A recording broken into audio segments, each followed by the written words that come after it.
Chal Yom Echad. Maintenant, si on a dit il y a eu un jour d'espace entre les deux, d'accord? Alors c'est là où on a eu la marloquette.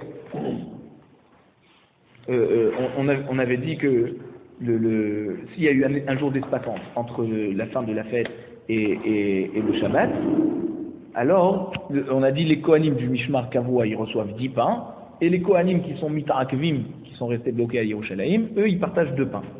Les 23 autres Mishmarot, 2 pains. On tourne la page, Ve'ane Tarte, Maï Avitayu. Il dit ces 2 pains.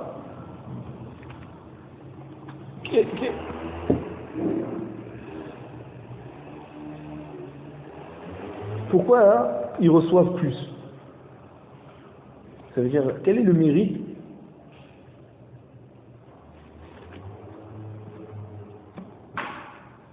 On a vu que tous les jours de l'année, il y avait le Mishmar qui rentrait, il prenait 6, et le Mishmar qui sortait, il prenait 6. Rabbi Yehuda, il dit non, le Mishmar qui rentre, il prend 7, et le Mishmar qui sort, il prend 5. Donc il y a un écart de 2. D'accord? 7 et 5. Alors il dit c'est 2 pains qui font cet écart.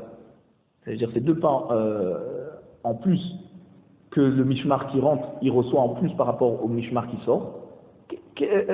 Pourquoi ils ont en plus? Quel est leur ma'atim qui font qu'ils ont en plus? Rabbi Yitzhak qui dit Bitra Hagafat Blatot. Ça veut dire que le Mishmar qui rentre, c'est lui qui ferme Motzei Shabbat les portes. Et le Mishmar qui sort, c'est lui qui a ouvert les portes Shabbat matin.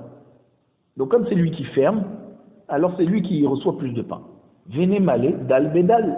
L'Agma dit, mais alors, le Mishmar qui s'en va, il a qu'à dire au Mishmar qui rentre, dal bedal.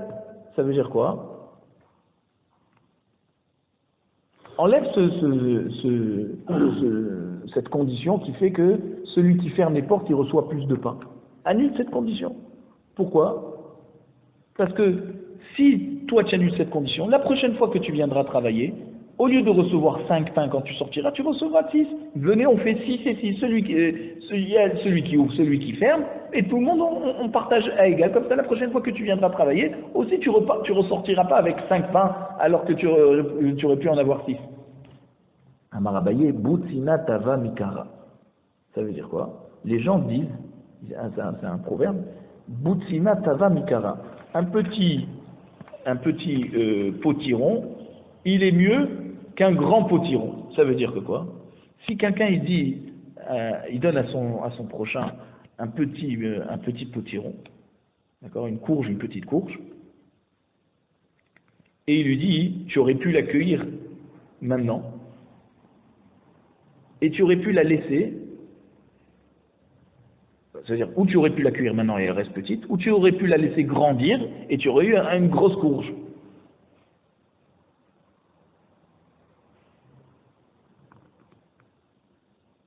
Alors celui qui donne à son prochain une petite courge, il dit, tu aurais pu l'accueillir maintenant, ou tu aurais pu attendre, d'accord, je te donne une courge dans mon champ. Je sais pas quand c'est que tu vas l'accueillir. Ou tu l'accueilles maintenant et tu as une petite courge, ou tu attends plus, tu vas avoir une grande courge. Et il dit, mais quoi? C'est mieux que... Il dit, la petite courge est mieux que la grande courge. Pourquoi? Parce que moi, quand je te donne une courge dans mon champ, si tu vas l'accueillir maintenant, c'est sûr que tu vas l'avoir. Mais si tu attends qu'elle pousse plus, peut-être je vais changer d'avis, je vais te dire, bon, je veux plus te la donner, tu as tout perdu. Donc il t'apprend une règle en business. Vaut mieux, des fois, gagner peu, mais tu es sûr, que de faire des paris et que tu risques de tout perdre. Alors pareil avec les Mishmarot. Ouais, Boutina Tava Mikara. Donc pareil pour les Mishmarot. Le Mishmar qui rentre, c'est mieux qu'il reçoive au début 7 ralot, parce que même que la prochaine fois, il va recevoir que 5 quand il va sortir. Parce qu'il ne veut pas attendre ce qui va se passer Shabbat suivant. Maintenant, je peux recevoir beaucoup, d'accord? Alors je préfère recevoir maintenant. Plutôt que de dire, bon, alors je reçois 6. Non, c'est-à-dire, là-bas c'était l'exemple de la petite courge par rapport à la grande courge. Et là, ça veut dire quoi? La petite courge, au moins je suis sûr d'avoir ça, sûr. Ouais. La grande courge, je risque d'avoir 0, rien du tout. Tu risques de changer d'avis. Voilà. Donc il dit, maintenant que je rentre, je préfère recevoir beaucoup, plutôt que d'attendre la fin, voilà, et même, pas logique. Non, je veux dire, je préfère recevoir beaucoup au début que de me dire, ah non, si je reçois 6 maintenant, je recevrai 6 à la fin. Je veux pas savoir ce qui va se passer à la fin. Je préfère recevoir beaucoup maintenant. Amar Rav Yehuda, Umba Moussafim Holkin. Et on a dit par rapport au Korban Moussaf, c'est-à-dire les pots des Korbanot de Moussaf, de Shabbat, alors tous les Mishmarot, ils partagent ensemble, comme le Lechem Apanim. Métivé. On pose la question sur Rav Yehuda.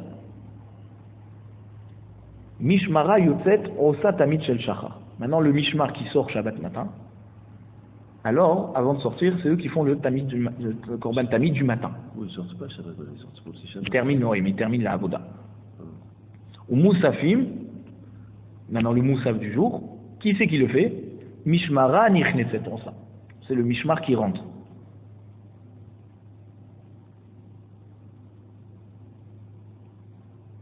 Pardon, excusez-moi. Mishmara Yotzet Osa Tamid Shachar ou Moussafim. Le Mishmar qui sort, c'est lui qui fait le Tamid du matin et le Moussaf qui est juste à côté en fait. Mishmara Nichneset, le Mishmar qui va commencer sa semaine, Osa Tamid Shel Ben Arbaim, il fait le Korban Tamid de l'après-midi. Ve Bazichim, ça veut dire il met les Bazichim du Lechem Apanim. Ve Moussafim Holkin Lokatane. Maintenant par rapport au Moussaf, Veilou Moussafim. Voilà, Veilou Moussafim Holkin Lokatane. La Gemara te dit, donc tu vois que par rapport au Moussaf, c'est pas écrit. On t'a dit simplement, ceux qui sortent. Voilà, Tamid Shel Ben Arbaim et Bazichim. Ça veut dire que quoi? On t'a parlé on t'a pas dit que les pots des Korban Moussafim, on les partage. Parce que sinon, on t'aurait dit qu'on partage ça. La Braïta t'en a pas parlé. Haïtana Bachaluka lo Makkamaire. La Gemara te dit quel rapport? Ce Tana qui enseigne la Braïta, il te parle pas de ce qu'on partage. Il te parle qui sacrifie. Voilà, on parle pas du partage. D'abord le travail. Le travail, alors il t'a défini qu'est-ce que chacun fait dans le travail. Amar Rava Vrehal Tana Debe Shmuel. Rava nous dit voilà, voici que il y a une Braïta qui a été enseignée au Beth Midrash de Shmuel. Des Maïre Bachaluka qui parle du partage. Veba Moussafim Cholkim Lokatane. Et malgré tout, on t'a toujours pas dit que la peau des Korban Moussafim, on partage. Et pourtant là-bas, on parle du partage, on parle pas de la Avoda. Des Tana des Shmuel, voici la Braïta maintenant de Shmuel. Mishmara Yotzet Osa Tamid Shel Shachar ou Moussafim. D'accord? La Mishmar qui sort, ils font le Tamid du matin et le Moussaf avant de terminer leur travail. Mishmara Nichneset Osa Tamid Shel Ben Arbaim ou Bazichim. D'accord? Et le Mishmara qui rentre, c'est eux qui font le Tamid de l'après-midi et le Bazichim. Arba'a Kohanim ayu nichnasim sham. Maintenant voilà ce qu'elle rajoute la Braïta. 4 Kohanim rentraient là-bas dans la Hazara. Shnaim mi mishmarzo ou shnaim mi mishmarzo. 2 du Mishmar qui sort et 2 du Mishmar qui rentre. Ve cholkim lechem apanim. Et c'est eux qui font le partage du lechem apanim. 2 représentants de chaque Mishmar. Veilou ba moussafim cholkim lokatane. On voit que partager la peau des Kohanim, la peau des Kohanim, la peau des Korban Moussafim, on nous dit pas. Par contre, on nous dit qu'ils partagent le Lechem Apanim, les Kohanim. Tchouvta, des Rav Yehuda Tchouvta. Donc on voit qu'on a une Kushia sur Rav Yehuda, qui nous avait dit que les Mishmarot se partagent les peaux des Moussafim. On voit que c'est pas écrit. Et donc si c'est pas écrit, qui c'est qui reçoit? C'est le Mishmar qui est Yotzé. Puisque c'est eux qui sacrifient le Korban Tamid et le Korban Moussaf du matin. D'accord? Donc avant de partir, ils prennent les pots avec eux. Ils n'ont pas besoin de partager avec le Mishmar qui rentre, puisque c'est pas écrit. On a dit maintenant ceux qui rentrent, qui vont commencer le travail, ils partagent le Lechem Apanim dans le nord, qui est l'endroit Chachon du Beth Amikdash. Tanu Rabanan, Hanichnasim Cholkim Bitzvon, Kedei Sheyiru Shem Nichnasim, Veyotzim Cholkim Bedarom, Kedei Sheyiru Shem Yotzim. Donc pourquoi ceux qui rentrent c'est au nord? Pour qu'on voit que c'est eux le Mishmar qui va commencer le travail. Et pourquoi ceux qui sortent c'est au sud? Pour qu'on voit que c'est eux qui vont sortir. Maintenant on va parler de Bilga, de ce fameux Mishmar qui a été pénalisé, qui partage toujours dans le sud. Choleket Badar, Tanu Rabanan, Ma'ase be Miriam Bad Bilga. Voici l'origine de cette histoire.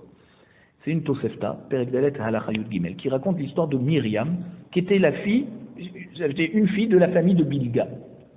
Shehemira Data. Elle a abandonné la religion. Ve'alcha venis'et les Sardeyot. Et elle est partie, elle s'est mariée avec un prince. Ehad mimalchei Yevanim, un des rois grecs.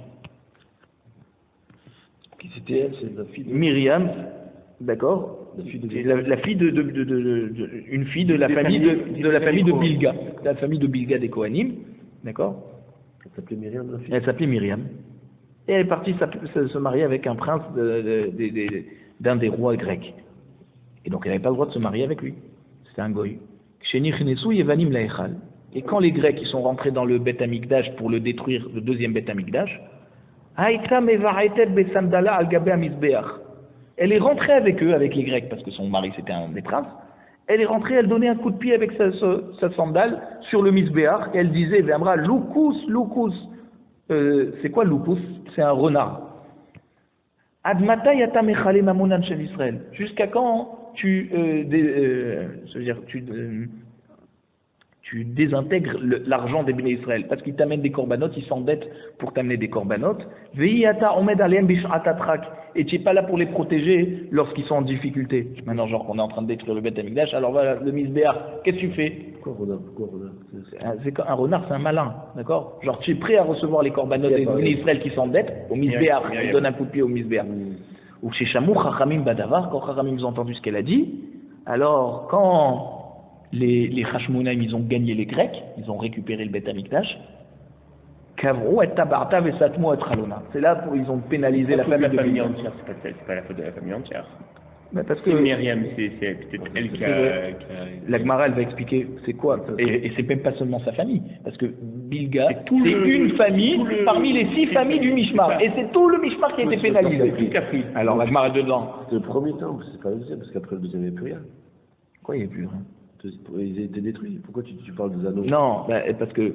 Il parle des Grecs qui ont été détruits le deuxième temple. Voilà. Donc il n'y a plus d'âme. Non, c'est les Romains qui ont détruit le deuxième temple. Mais il y avait les Grecs, à l'époque du Baït Sheni, qui sont venus faire les xérotes.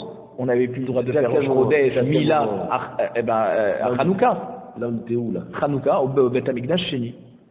Hanouka, c'était le deuxième Beth Amikdash. Il y avait encore de la voda après. Voilà, il y a eu encore de la voda après, quand les Hashmonaim, ils ont récupéré. Alors, on dit, Veyesh Omrim, il y en a qui disent, une autre raison pour laquelle ils ont été pénalisés, Bilga, Mishmarto Shoha Lavo. Ils disent c'était un Mishmar qui était un peu fainéant. Ils arrivaient en retard à la Avoda, au Beth Amikdash, alors qu'ils devaient commencer le travail. Donc ils ont montré qu'ils n'étaient pas tellement intéressés. Ils venaient pas avec zèle. Voilà, ils venaient pas avec du zèle. Venichnas Yeshevav Achiv, Imo. Et alors, Yeshevav, c'était le nom du Mishmar qui avait travaillé avant Bilga. Veshimesh Tartav, ils ont vu que Bilga, ils sont toujours pas arrivés, ils ont dit, on va pas partir, on continue à travailler. D'accord, le Mishmar qui devait sortir, ils ont continué à travailler. Afalpi Shechrene Areshaim, Lonistakru,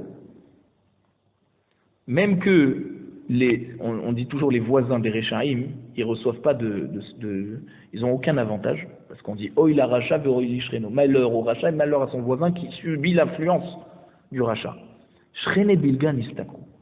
Eh ben, les Shrené, donc les voisins de Bilga, qui étaient donc Yeshevav, le Mishmar d'avant, eux, ils ont reçu un salaire. Alors qu'on aurait pu dire, nous, on a fini notre travail, on ne veut pas s'approcher de ce rachat qui traîne à venir. Non. Chez Bilga, les Olam Choleket Badarom, ve Yeshevav Achiv Batsafon.